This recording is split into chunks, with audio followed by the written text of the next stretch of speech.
શિવ ભક્તો, આજે આપણે વાત કરવાની છે શિવ ભક્તિની. આજના વિડીયોનું ટાઇટલ ખૂબ સરસ છે કે જો તમારા જીવનમાં ગરીબાઈ હોય, જે લોકો ગરીબ હોય તો શું કરવું જોઈએ, કઈ રીતે આપણે ભક્તિ કરવી જોઈએ, કઈ રીતે ભગવાન મહાદેવના લિંગનું પૂજન કરવું જોઈએ, જેથી કરી અને આપણા જીવનમાં આ જે ગરીબાઈ છે ને તે જતી રહે. શિવ ભક્તો, આ કળી કાળમાં બધા કા રૂપિયાવાળા હોતા નથી. 100-5-10% એવા હોય છે, ખૂબ ધનવાન હોય છે. બાકી એમ કહે 10-20%, 30% મધ્યમ વર્ગીય હોય છે. બાકીના બધા ગરીબ હોય છે. જેમ કહેવાય કે ખાસ કરીને મહિનો માંડ પૂરો થતો હોય છે.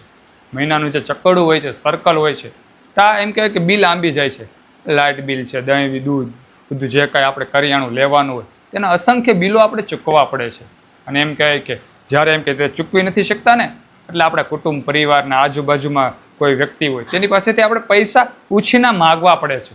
આવી ગરીબાઈ હોય છે. હા, આપણને સહાય થઈ જાય છે, સહારો કોઈકને કોઈક આપે છે, પણ એમ કહેવાય કે આપણે પોતે પણથી ધનવાન નથી બની શકતા. આનું પાછળ શું હોય છે?